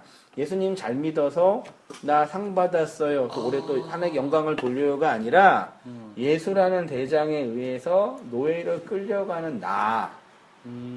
그걸 세상이 보고 뭐 하겠어요? 비난하겠죠. 욕하겠죠. 저렇게 젊은 청년 저렇게 열심히 공부에다가 머리가 돌았나 왜 저러고 그럴 거 아니에요. 근데 어떤 사람은 이런 바울을 보고 나도 바울처럼 예수의 노예가 되고 싶어요 말하는 사람이 나온다는 얘기예요. 그 사람만 진짜예요. 그 복음은 이렇게만 전해지는 거라니까요. 복음은 소수만이 가질 수 있는 특권인가요? 그쵸. 뭐 특권이기 싫지만 소수만 이거를 알아듣는 사람만 듣는 거예요. 이거를 듣는 것 자체가 복이에요 사실은요. 이 얘기도 못 알아먹어요. 얘기 많이 했거든요. 못 알아먹어요. 왜 그래야 되냐고. 왜 목사님은 그런 얘기 하냐고. 나를 비난해. 성경이 얘기하는데. 그러니까 다른 목사는 이렇게 얘기 안 하니까 나 한 명 죽이면 끝나는 거예요. 그렇죠. 그래서 내가 죽는 거예요. 그게 목사의 죽음이에요. 뭐 생고생하고 막 가난한 게 아니라 돈 있으면 부자로 편안하게 살아야지. 그게 목사의 고난이 아니라 이해되죠? 네. 요거를 본받는 거예요. 요거를 본받아야 돼. 그리고 그 말씀이 귀 형제를 끌고 갈 거예요. 그 말씀이 있으면 끌고 갈 거예요. 끌고 갈 거예요. 내 힘으로 안 되죠. 사람의 힘으로도 안 되는 거죠. 이게 복음이에요. 끌려가는 게 뭐 가난하냐 헐보냐 그런 거 아니에요. 그 가난하고 헐벗고 병든 건 우리 육체적 몫이라니까요. 그럴 수도 있고 아닐 수도 있고 엄마가 만약에 유방암에 걸렸으면 나도 걸릴 가능성이 많이 있죠. 유전이니까. 그거 조심해야죠. 부모님이 돈이 많이 있으면 내가 좀 여러 개 할 수 있는 거고 우리처럼 돈이 없으면 힘들게 사는 거죠. 그렇게 우리 인생이 우리 인생에서 경험하는 내용들이지. 아, 그거에 하나님의 복이고 축복, 하나님 이건 관심이 없다니까요. 예를 들어서 내가 물에 빠졌는데 그 물에 빠진 나를 하나님이 도와주세요? 아니요. 안 도와주죠. 그러면 하나님이 내가 죽도록 나비 두는 거잖아요. 그 무슨 뜻이에요? 나를 미워한다는 얘기가 아니라 그런 육체의 죽음에는 하나님이 관심이 없다는 얘기예요. 그러니까 죽도록 내버려 두는 거예요. 어, 그러니까 하나님의 관심은 그 육체의 죽음이 아니라 그 사람의 영혼의 죽음에 관심이 있다니까요. 그래서 물에 빠져 죽을 수도 있고 살아낼 수도 있는 거예요. 이해돼요? 예, 이게 돼요. 뭐, 영혼의 죽음. 진들이 아니요, 빠져 지금 그래. 졸려. 하나님의 관심은 그거예요. 그러니까 이 땅에서 내가 물에 빠져 죽어가는데 왜 날 살려주지 않냐고 말 하나만 안 하니까요. 그걸로 하나님의 사랑과 하나님의 관심을 끌어당길 수가 없어요. 안 죽으려면 어떻게 해야 돼요? 물놀이 안 하고 물 조심하고 수영을 배우든지. 그럼 또 덜 죽을 수 있겠죠. 그런 우리의 영역이라니까요. 그거 가지고 하나님 날 사랑하지 않네, 사랑 안 해. 그렇게 해가지고 하나님을 스스로 만들어내는 게 아까 알라, 하느님, 천재가 된 거지. 바알이 되는 거예요. 됐죠? 네. 요거 하나만 잘 이해해도. 이런 말씀 있는지 몰랐지? 또? 몰랐어요. 처음 들어보죠? 처음 들어봐. 분명히 고린도전서에 있는데. 이런 건 설교를 안 하지. 이런 안 거는. 해줘. 아니, 요 16절만 딱 해. 16절. 그리고 목사를 본받으라. 이렇게. 오. 니네 교회 목사 본받으라고. 목사 본받으면 큰일 나요. 그게 이제 전도에 미련한 방법이라는 얘기지. 전도에 미련한 방법.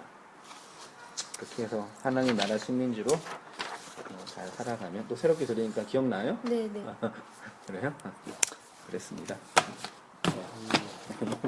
끝난 거예요? 네, 끝났어요. 빨리 끝내야지. 피곤한데. 오늘 진짜 오늘 신기했어. 신기했어요. 네, 천진난만하죠. 가능성이 있네. 그렇죠. 그리고 솔직해요. 응, 뭐 그래. 딴 생각 안 하고. 그게 제일 이게 되게 똑같은 망이에요. 그게 제일 사람이. 좋은 거예요. 네, 말씀 뭐 듣는 데는. 알아들었다는. 괜히 네, 막 그러지 하고 않고, 막 네, 막 그냥 모르면 모른다, 알겠습니다. 아는 척하고. 솔직해요. 영혼의 죽음 와. 마지막에 신선했어. 임팩트 있었지. 임팩트 있었어 이거. 영혼의 죽음이요? 그러니까 저는 이제 살 때 그렇잖아요. 진짜 막 내가 이게 기도하면은 돼야 되는데 왜 안 될까? 그리고 내가 아프면은 이거를 구하면은 들어줘야 될 텐데 들어주겠지? 그래서 계속 기도하게 되고. 근데 이게 중요한 게 아니었던 거야.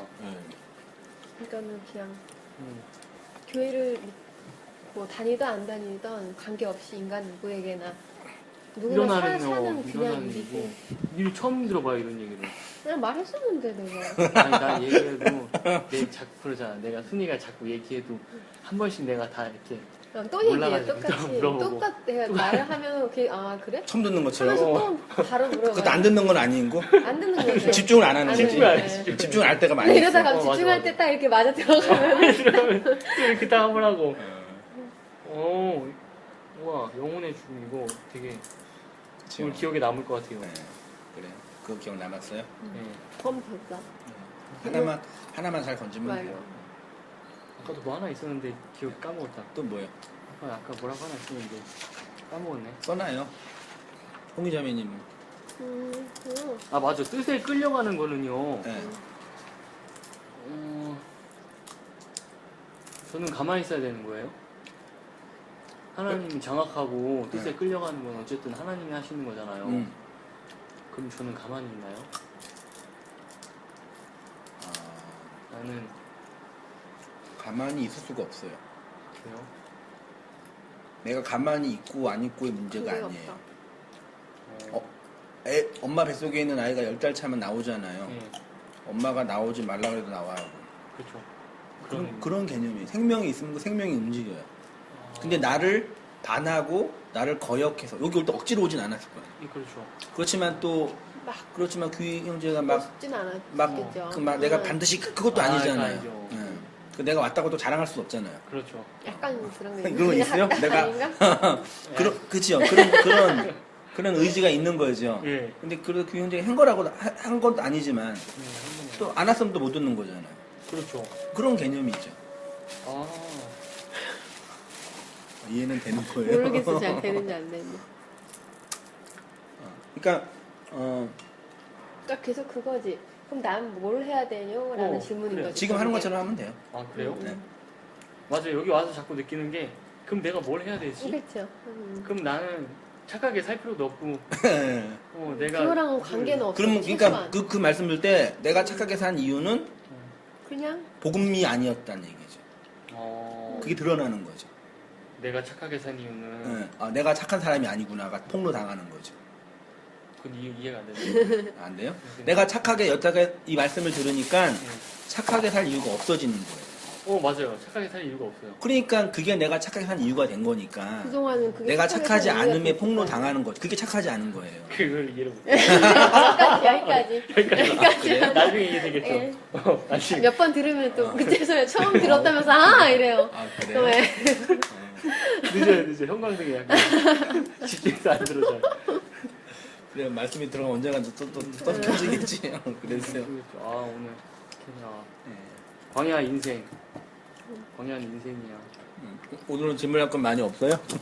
오늘 좀 이렇게 저번에는 완전히 그냥 질문할 게 있었는데 오늘은 이렇게 피곤해서. 피곤한 것도 잘 들었나? 그래서 그 공부할 때 이렇게 그 마인드맵처럼 정리 다 하지 않았어요? 안에서 한 2년 고생했어요. 나중에 딱 느껴져요. 그게 안 된 거에 대해서. 그초에 그래서 막 오답노트 만들고 이 사람 그거 되게 잘해. 되게 잘해요, 말. 그래서 붙은 거야. 그러니까 차이가 있어요. 특히 여자들이 잘해. 근데 설교도 그렇게 들어야 돼. 딱딱딱 맵이 딱딱딱 나와요. 그 개념화. 다 원리는 하나거든요. 훨씬 더 이해가 잘 돼요. 이해됐죠? 네.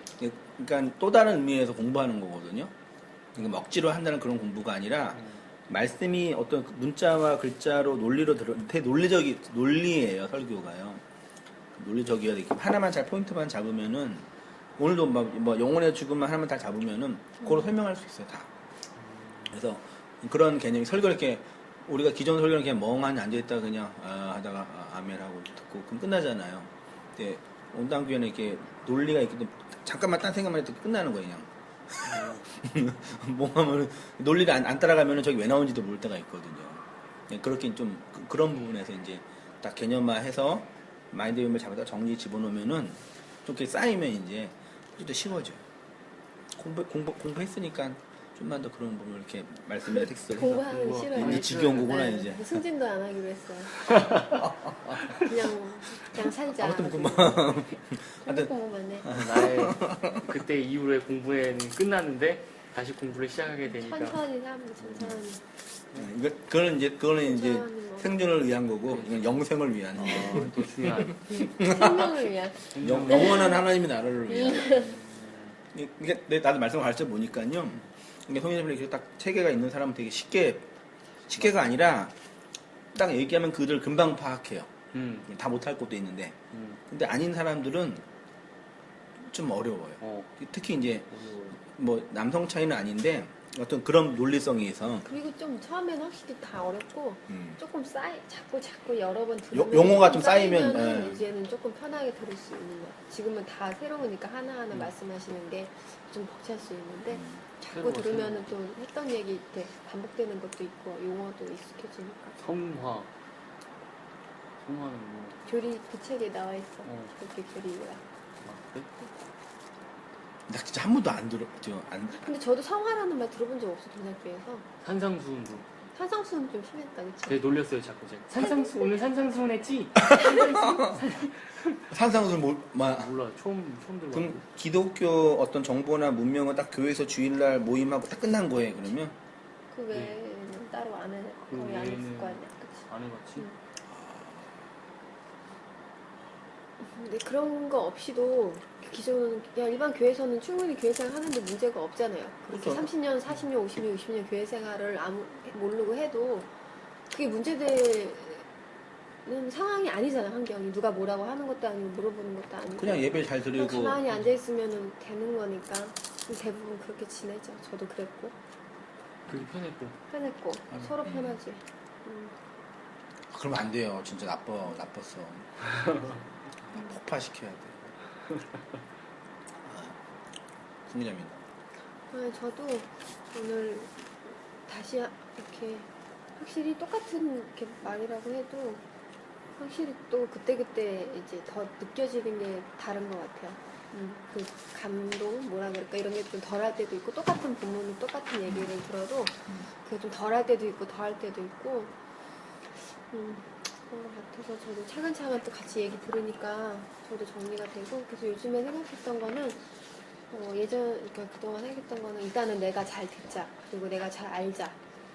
근데 요즘에는 이거를 해서 남편도 있고 하니까는 내가 아까 목사님 말씀하셨지만 그 사랑으로 말할 수 있는 자, 내가 올바르게 알고 그 사랑을 말하는, 진리를 말하는 게 사랑이고, 그렇게 좀 내가 될 수 있을 정도로, 그러니까 뭐 이렇게 뭐 습득하고 외우고 이런 게 아니라 정말 가슴 깊이 내가, 그래서 그걸 좀 많이, 근데 그게 그냥 이렇게 알고만 있는다고 이게 술술 나오는 건 아닌 것 같아요. 자꾸 말을 해야지 이것도 그쵸. 자꾸 이렇게 정리가 되고 되는 것 같아서 좀 기회가 될 때마다 누구에게든지 조금씩 이렇게 좀 말을 해봐야겠다는 생각이 들어요. 좀 장기적으로 봐서요.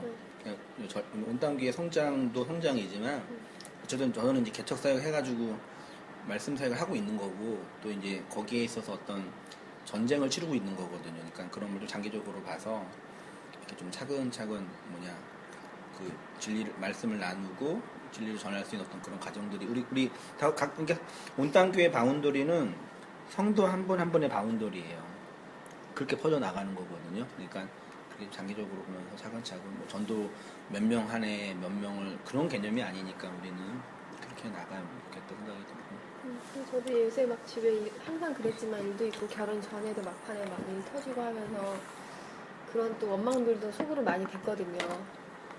그래서 아까 이렇게 되게 인상 깊었다고 했는데 저도 그거랑 관계가 없고 하나님 누군가는 앞으로 뭐 우리 집 가정의 문제, 뭐 엄마 아빠의 관계 이런 것도 근데 또 살다가 힘드니까 자꾸 이게 분리가 되지 않을 때가 많거든요.